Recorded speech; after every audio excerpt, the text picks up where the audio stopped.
Great Expectations. By Charles Dickens. Chapter 8.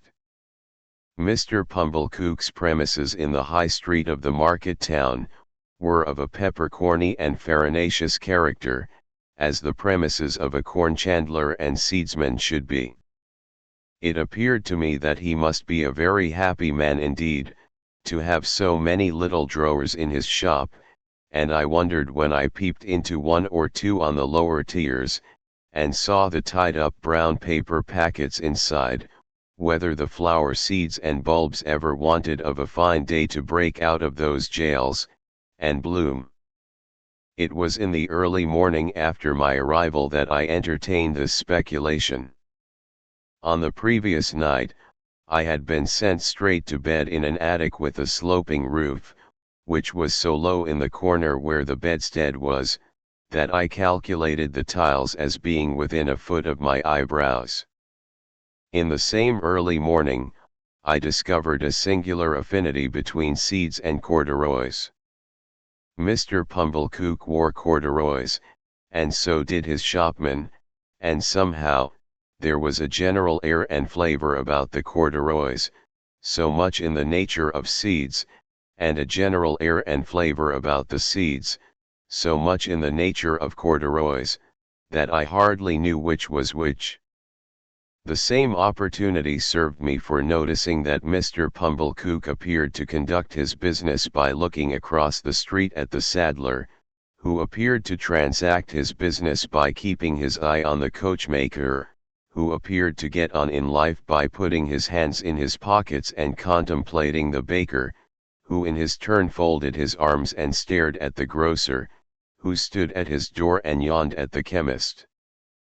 The watchmaker, always poring over a little desk with a magnifying glass at his eye, and always inspected by a group of smock frocks poring over him through the glass of his shop window, seemed to be about the only person in the High Street whose trade engaged his attention. Mr. Pumblechook and I breakfasted at 8 o'clock in the parlor behind the shop, while the shopman took his mug of tea and hunch of bread and butter on a sack of peas in the front premises. I considered Mr. Pumblechook wretched company. Besides being possessed by my sister's idea that a mortifying and penitential character ought to be imparted to my diet, besides giving me as much crumb as possible in combination with as little butter, and putting such a quantity of warm water into my milk that it would have been more candid to have left the milk out altogether, his conversation consisted of nothing but arithmetic.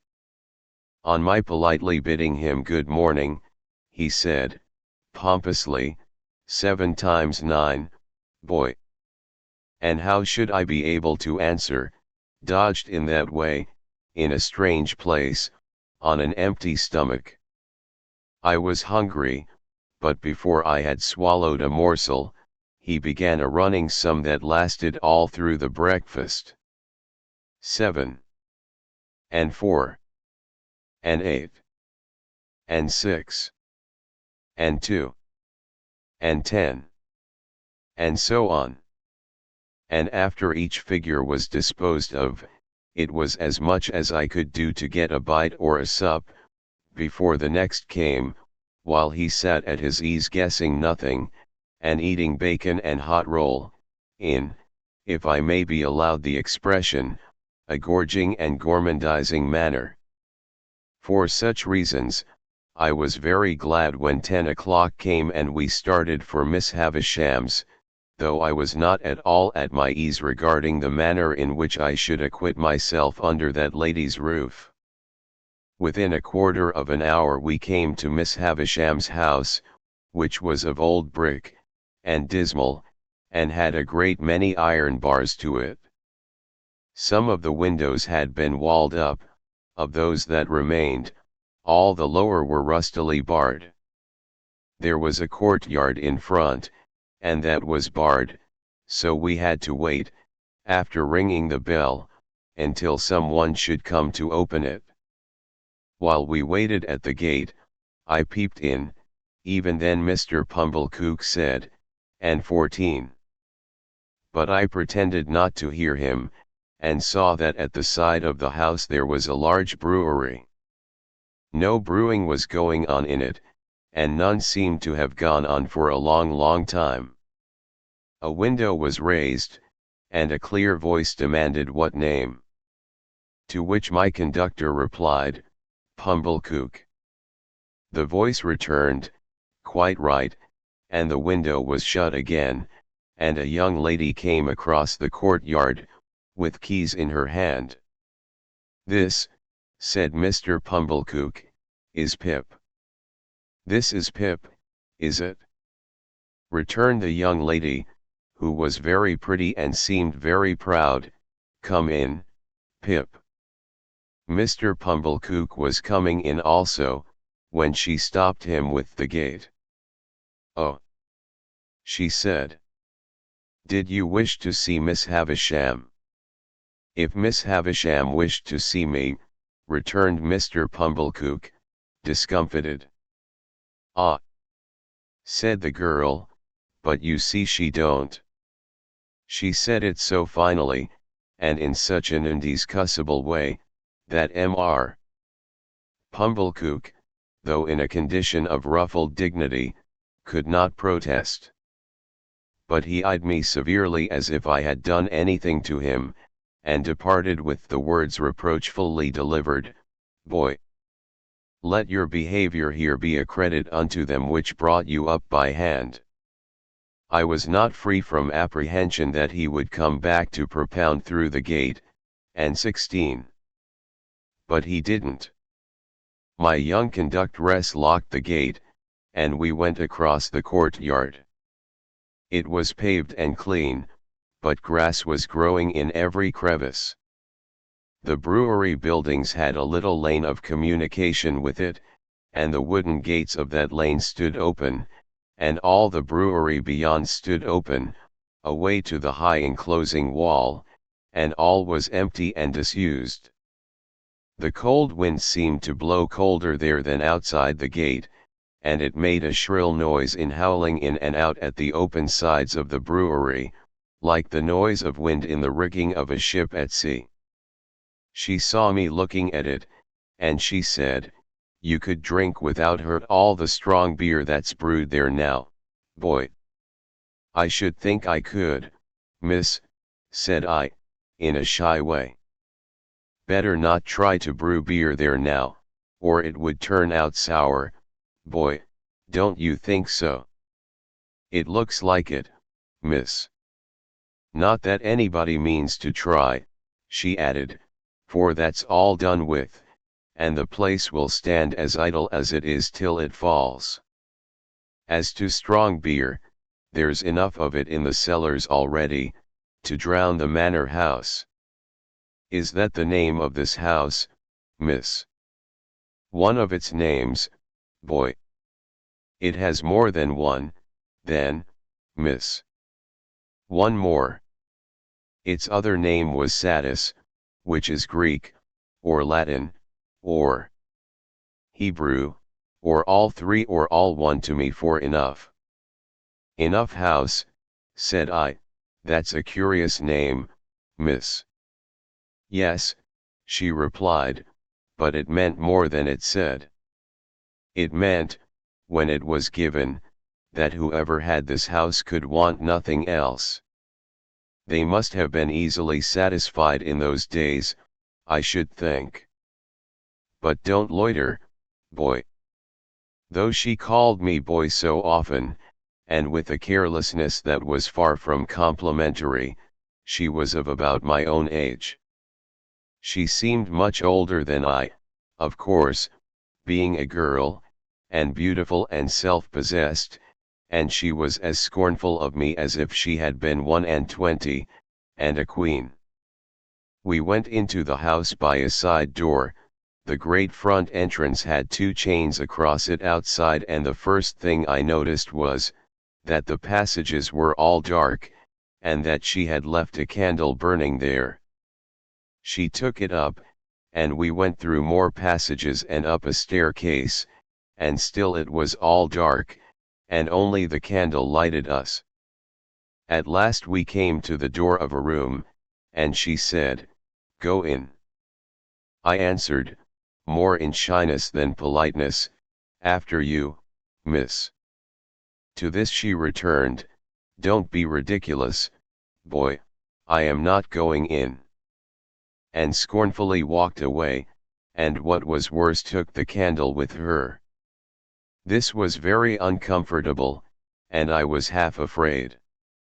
However, the only thing to be done being to knock at the door, I knocked, and was told from within to enter. I entered, therefore, and found myself in a pretty large room, well lighted with wax candles. No glimpse of daylight was to be seen in it. It was a dressing room, as I supposed from the furniture, though much of it was of forms and uses then quite unknown to me. But prominent in it was a draped table with a gilded looking glass, and that I made out at first sight to be a fine lady's dressing table. Whether I should have made out this object so soon if there had been no fine lady sitting at it, I cannot say. In an armchair, with an elbow resting on the table and her head leaning on that hand, sat the strangest lady I have ever seen, or shall ever see. She was dressed in rich materials, satins, and lace, and silks all of white. Her shoes were white. And she had a long white veil dependent from her hair, and she had bridal flowers in her hair, but her hair was white. Some bright jewels sparkled on her neck and on her hands, and some other jewels lay sparkling on the table. Dresses, less splendid than the dress she wore, and half-packed trunks, were scattered about. She had not quite finished dressing, for she had but one shoe on, the other was on the table near her hand, her veil was but half arranged, her watch and chain were not put on, and some lace for her bosom lay with those trinkets, and with her handkerchief, and gloves, and some flowers, and a prayer book all confusedly heaped about the looking-glass. It was not in the first few moments that I saw all these things, though I saw more of them in the first moments than might be supposed. But I saw that everything within my view which ought to be white, had been white long ago, and had lost its luster and was faded and yellow. I saw that the bride within the bridal dress had withered like the dress, and like the flowers, and had no brightness left but the brightness of her sunken eyes.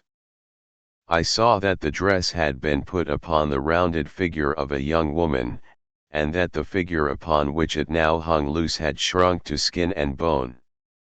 Once, I had been taken to see some ghastly waxwork at the fair, representing I know not what impossible personage lying in state. Once, I had been taken to one of our old marsh churches to see a skeleton in the ashes of a rich dress that had been dug out of a vault under the church pavement. Now, waxwork and skeleton seemed to have dark eyes that moved and looked at me. I should have cried out, if I could. "Who is it?"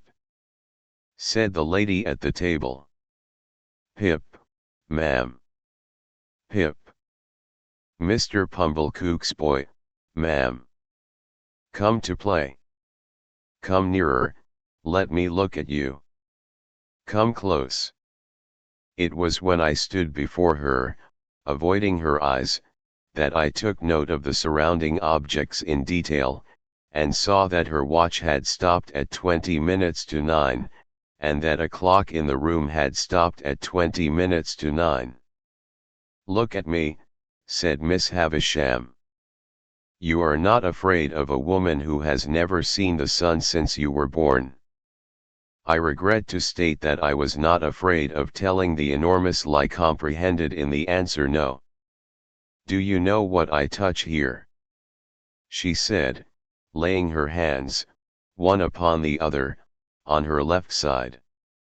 "Yes, ma'am." It made me think of the young man. "What do I touch?" "Your heart."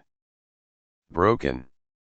She uttered the word with an eager look, and with strong emphasis, and with a weird smile that had a kind of boast in it. Afterwards she kept her hands there for a little while, and slowly took them away as if they were heavy. "I am tired," said Miss Havisham. "I want diversion, and I have done with men and women. Play."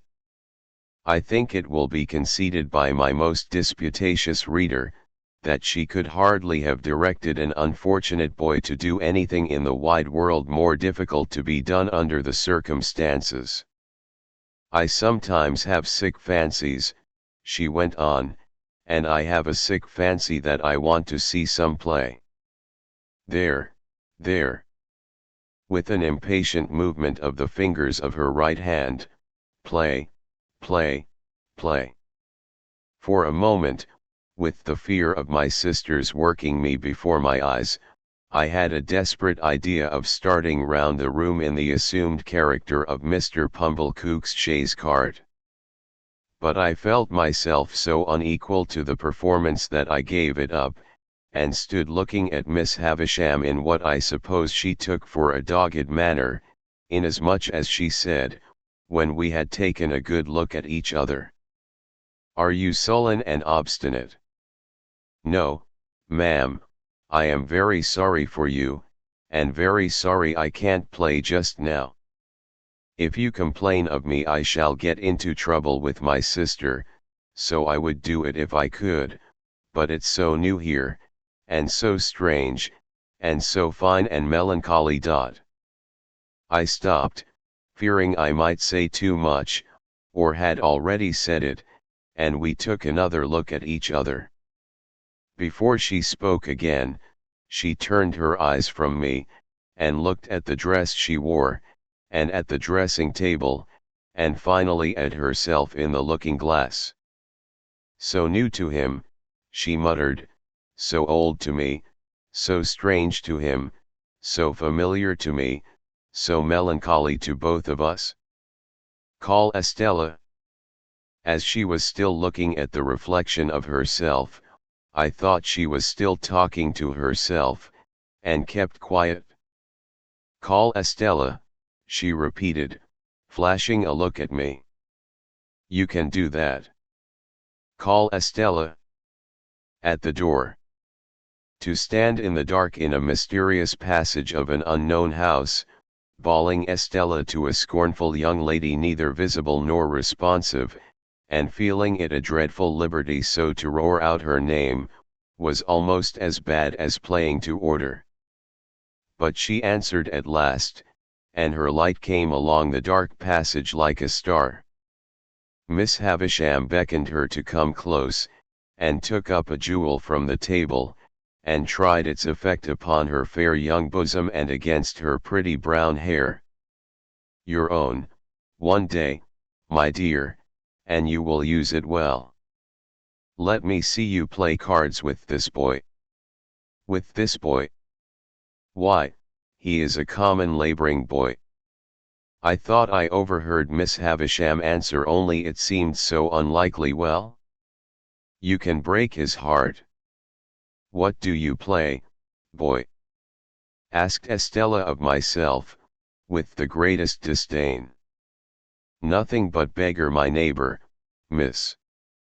"Beggar him," said Miss Havisham to Estella. So we sat down to cards. It was then I began to understand that everything in the room had stopped, like the watch and the clock, a long time ago. I noticed that Miss Havisham put down the jewel exactly on the spot from which she had taken it up. As Estella dealt the cards, I glanced at the dressing table again, and saw that the shoe upon it, once white, now yellow, had never been worn. I glanced down at the foot from which the shoe was absent, and saw that the silk stocking on it, once white, now yellow, had been trodden ragged. Without this arrest of everything, this standing still of all the pale decayed objects, not even the withered bridal dress on the collapsed form could have looked so like grave clothes, or the long veil so like a shroud. So she sat, corpse-like, as we played at cards, the frillings and trimmings on her bridal dress, looking like earthy paper. I knew nothing then of the discoveries that are occasionally made of bodies buried in ancient times, which fall to powder in the moment of being distinctly seen, but, I have often thought since, that she must have looked as if the admission of the natural light of day would have struck her to dust. "He calls the knaves jacks, this boy," said Estella with disdain, before our first game was out. "And what coarse hands he has! And what thick boots!" I had never thought of being ashamed of my hands before, but I began to consider them a very indifferent pair. Her contempt for me was so strong, that it became infectious, and I caught it. She won the game, and I dealt. I misdealt, as was only natural, when I knew she was lying in wait for me to do wrong, and she denounced me for a stupid, clumsy laboring boy. "You say nothing of her," remarked Miss Havisham to me, as she looked on. "She says many hard things of you, but you say nothing of her. What do you think of her?" "I don't like to say," I stammered. "Tell me in my ear," said Miss Havisham, bending down. "I think she is very proud," I replied, in a whisper. "Anything else?" "I think she is very pretty." "Anything else?" "I think she is very insulting." She was looking at me then with a look of supreme aversion. "Anything else?" "I think I should like to go home. And never see her again, though she is so pretty." "I am not sure that I shouldn't like to see her again, but I should like to go home now." "You shall go soon," said Miss Havisham, aloud. "Play the game out." Saving for the one weird smile at first, I should have felt almost sure that Miss Havisham's face could not smile. It had dropped into a watchful and brooding expression most likely when all the things about her had become transfixed, and it looked as if nothing could ever lift it up again. Her chest had dropped, so that she stooped, and her voice had dropped, so that she spoke low, and with a dead lull upon her. Altogether, she had the appearance of having dropped body and soul, within and without, under the weight of a crushing blow. I played the game to an end with Estella, and she beggared me. She threw the cards down on the table when she had won them all, as if she despised them for having been one of me. "When shall I have you here again?" said Miss Havisham. "Let me think." I was beginning to remind her that today was Wednesday, when she checked me with her former impatient movement of the fingers of her right hand. "There, there. I know nothing of days of the week, I know nothing of weeks of the year. Come again after 6 days. You hear?" "Yes, ma'am."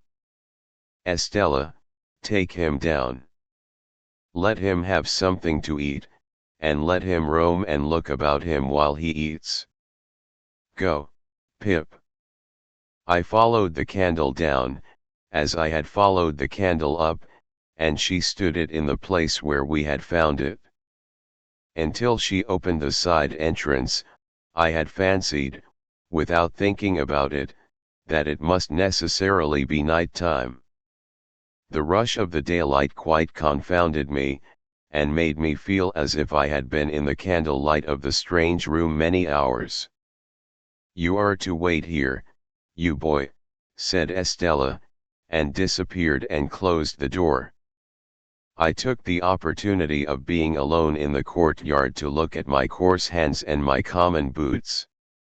My opinion of those accessories was not favorable. They had never troubled me before, but they troubled me now, as vulgar appendages. I determined to ask Joe why he had ever taught me to call those picture cards jacks, which ought to be called knaves. I wished Joe had been rather more genteelly brought up, and then I should have been so too. She came back, with some bread and meat and a little mug of beer. She put the mug down on the stones of the yard, and gave me the bread and meat without looking at me, as insolently as if I were a dog in disgrace. I was so humiliated, hurt, spurned, offended, angry, sorry I cannot hit upon the right name for the smart God knows what its name was, that tears started to my eyes. The moment they sprang there, the girl looked at me with a quick delight in having been the cause of them.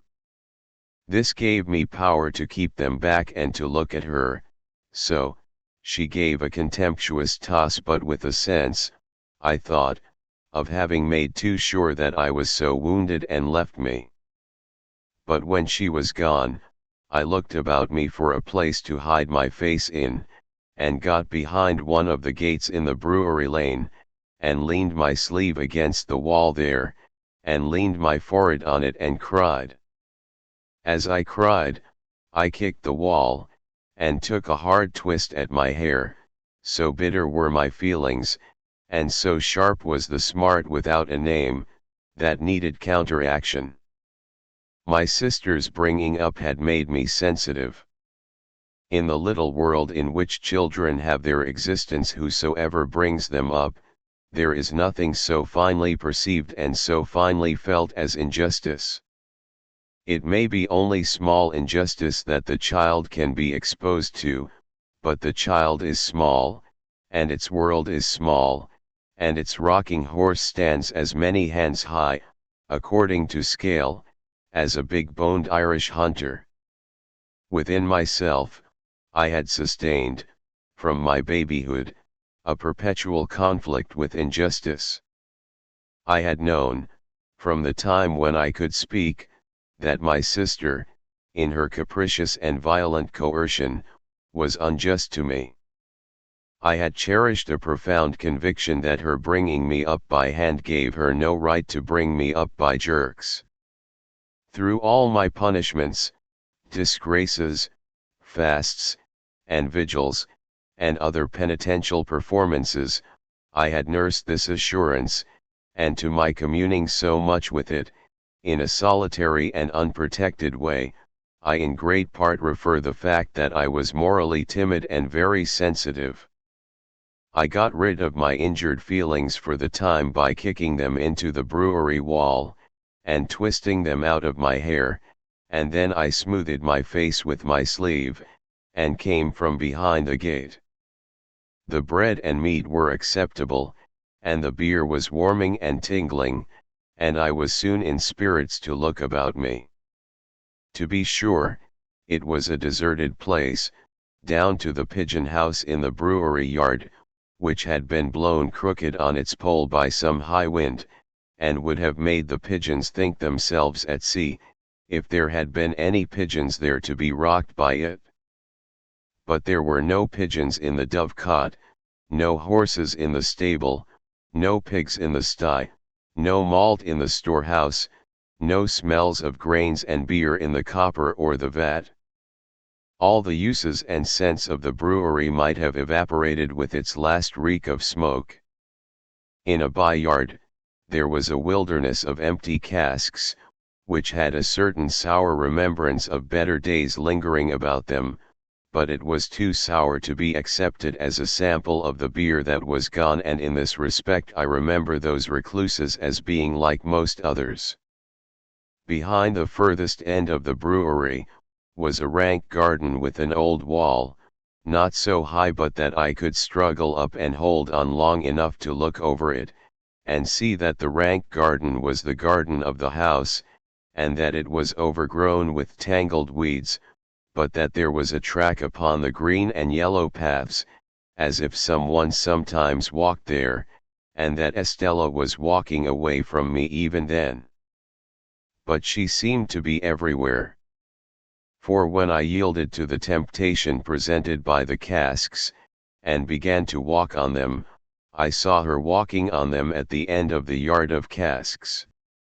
She had her back towards me, and held her pretty brown hair spread out in her two hands, and never looked round, and passed out of my view directly.